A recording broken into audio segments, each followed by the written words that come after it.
Hey everyone, welcome back to Go English. I'm Mizu.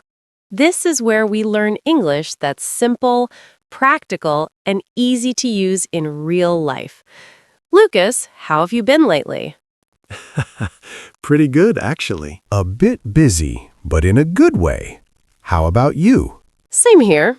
Busy, but feeling good. Yeah, this is how conversations actually start in daily life. And speaking of real conversations, let me ask you something. All right, go ahead.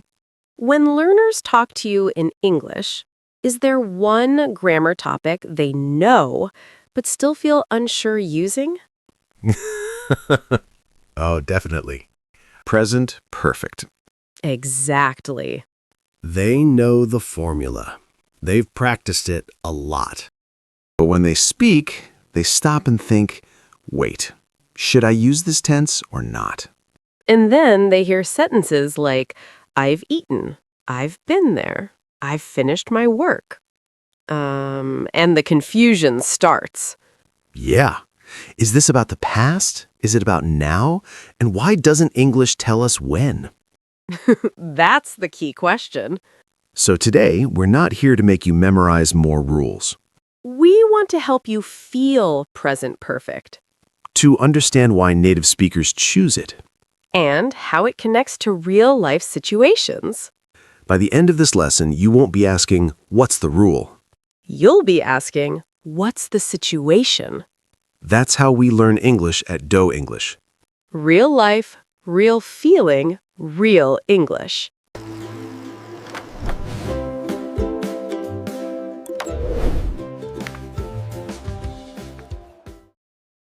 All right, let's slow down for a second and ask a real question. When someone says, I've finished my work, what do you think they really care about? Are they talking about the exact time it happened? Or are they trying to tell you something else?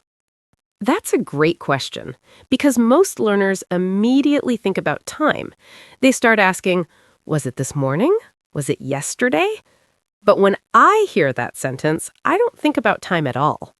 Exactly. Native speakers usually don't say that sentence to tell a past story.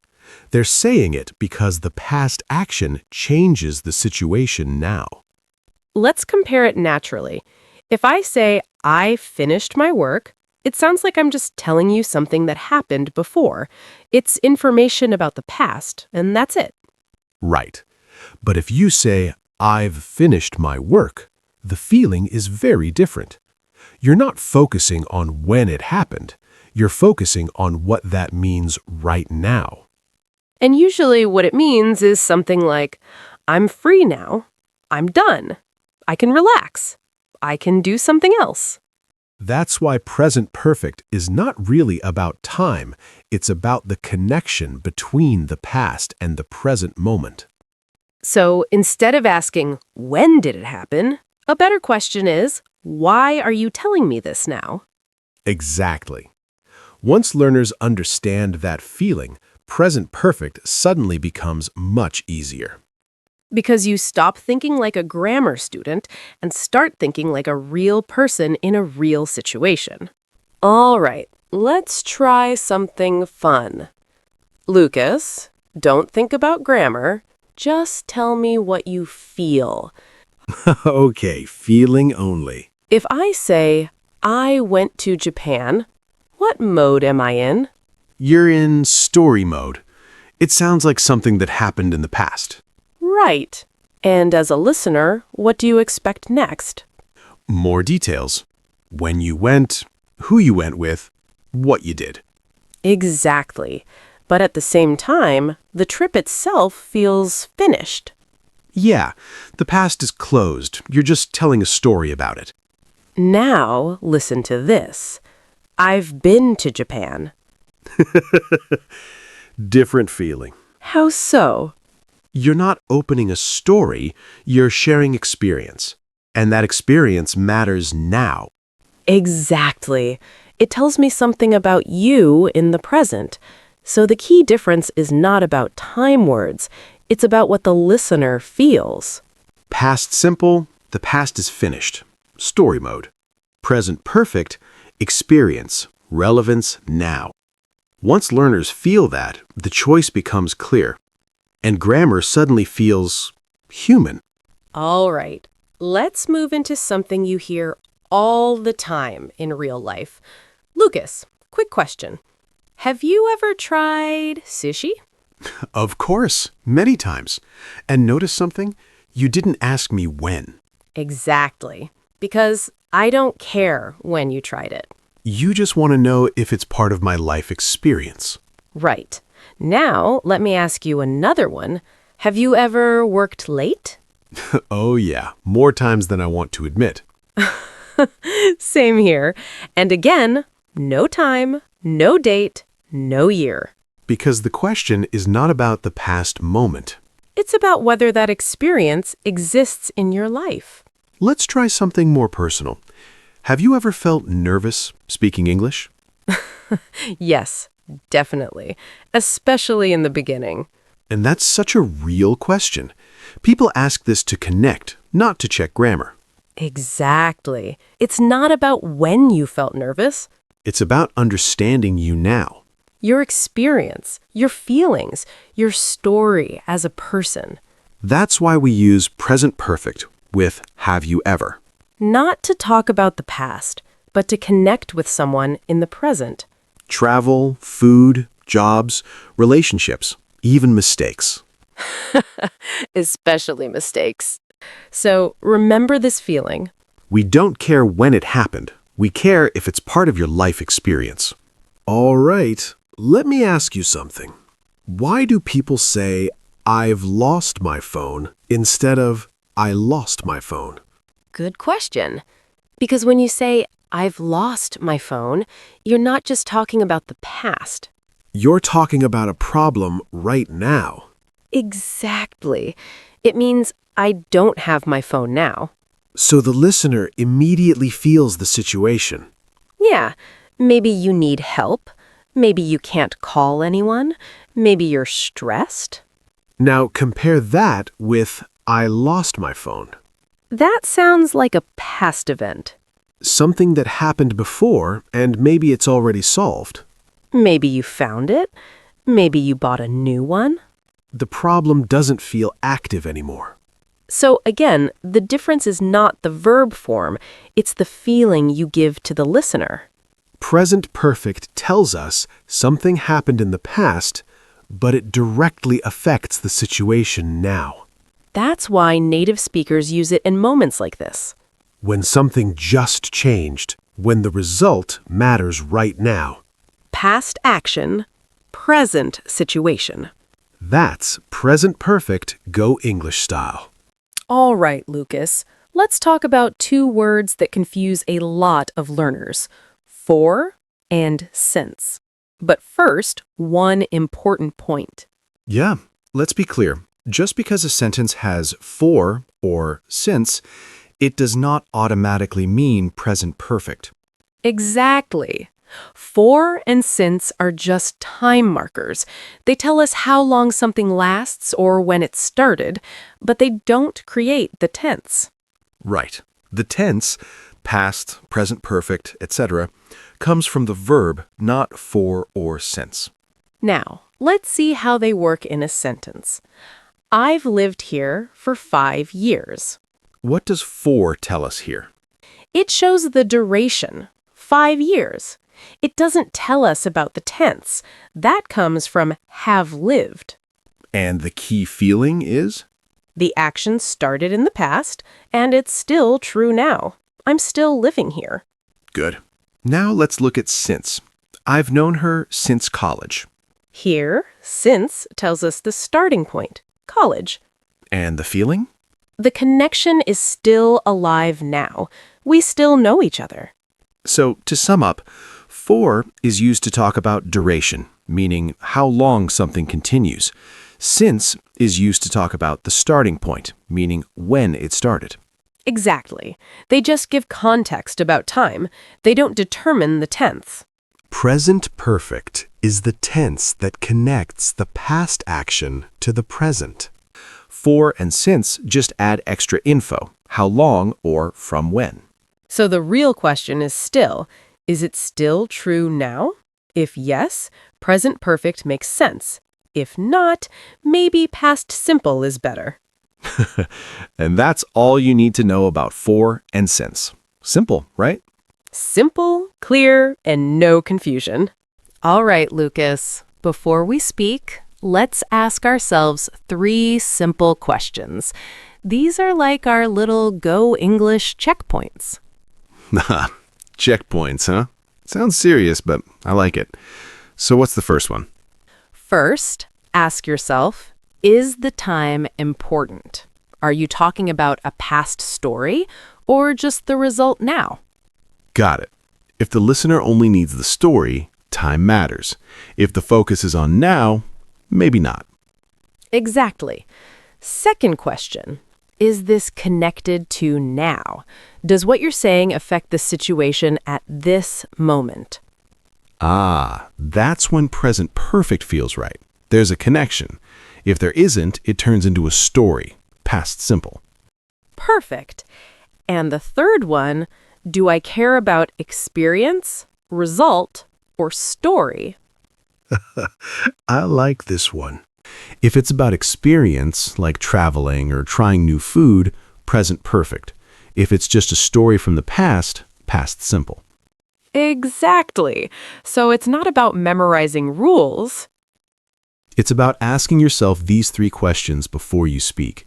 Then the choice of tense becomes totally natural. So remember, when it's a story, past simple sounds right. When it's about connection or result, present perfect sounds right. Simple, clear, human. And that's how Go English makes tenses feel natural. Yeah, no formulas, just 3 questions. And suddenly English feels easy. All right, Lucas. Before we talk about grammar or words, let's remember 3 big ideas about present perfect. Yes, the Go English spirit. First, present perfect is not about time. Second, it's about connection to now. It shows how past actions or experiences matter in the present moment. And third, feel the situation, don't translate. Don't think, how do I say this word in my language? Think, what is happening now? What's the feeling? Exactly. Once you really feel this, present perfect stops being scary. It becomes a tool to share your life, your experiences, and your results. Now let's see how we actually form sentences in present perfect so you can use it in your own English. Okay, first, the structure is simple. Affirmative sentences. You always start with have or has for he, she, it, plus past participle. For example, I've finished my homework, or she's traveled to Japan. Exactly. And don't worry, the past participle is simply the verb in its third form. Eat becomes eaten, go becomes gone, do becomes done. Now for negative sentences, it's easy. Just add not after have or has. Example, I haven't seen that movie. He hasn't finished his work yet. And questions? We switch have-has to the front. Have you tried sushi? Has she visited London? Perfect. And notice something. In all these sentences, we're still focusing on experience, result, or relevance now, not the exact time. Let's talk about some common patterns you'll use a lot. Experience, have you ever? Have you ever felt nervous speaking English? This asks if the experience exists in life, not when it happened. For recent actions that affect now, you'll hear, I've just eaten lunch, now I'm full. For changes over time or updates, you'll hear, I've become or I've started. I've started a new job. This is new information and it matters now. For completed actions with a clear result now, you'll hear, I've finished or I've lost. I've lost my keys, and now I can't open the door. See, all of these sentences connect the past action to the present moment, which is the heart of present perfect. And don't forget, even if you make mistakes, it's okay. Focus on the feeling, the situation, the connection. That's how you'll start using it naturally. One more thing. Sometimes we use already, yet, just, ever, never to add more meaning. I've already finished, which means it's done now. Have you ever been to Japan? Which asks about experience. I've just seen her, which happened very recently. I've never tried sushi, which means you don't have that experience. And when you combine these words with present perfect, your English starts to sound very natural, like a native speaker. Exactly. So let's finish with a little reminder. Present perfect shows a past action that affects the present situation. Form, have or has, plus past participle. Negative, add not. Question, put have or has first. Focus, experience, result, connection, now. And most importantly, feel the situation. Don't translate. This is the Go English way. So now, go out there and tell your own stories, share your experiences, and use present perfect naturally. It's about your life, not a grammar exercise. Yes, that's the spirit. Present perfect isn't scary. It's your tool to talk about real life. All right, Lucas. Before we ask our viewers, let's do a quick mini-story ourselves. Just a little real-life conversation. That way, everyone can feel how present perfect works in real life. Perfect. I love many stories. So what's first? Well, I've finished reading that new English book this week. Nice. I've already read it too. Actually, I've read it twice because I wanted to catch all the tips. Wow, twice? That's dedication. And last weekend, I realized I'd forgotten my notebook at home before our study session. Oh no, I remember that. I had already made my notes, so I could still teach, but it was a bit stressful. See? All these sentences are present perfect. I've finished, I've read, I've forgotten, because they connect the past to now or show our experiences this week. Exactly. Even the little notebook problem, past action, still relevant now. So we've just used present perfect for our mini-story. And now it's your turn. Yes. Comment below and tell us, have you ever felt confused using present perfect? Or what's something you've learned recently? Or even, how long have you studied English? Don't worry about being perfect. Just write what's real. Exactly. Share your stories, your experiences, just like our mini conversation.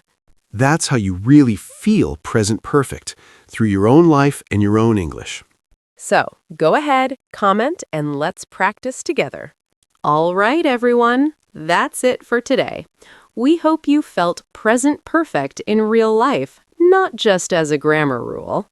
Remember, English is about connection, experience, and sharing your story, not perfection.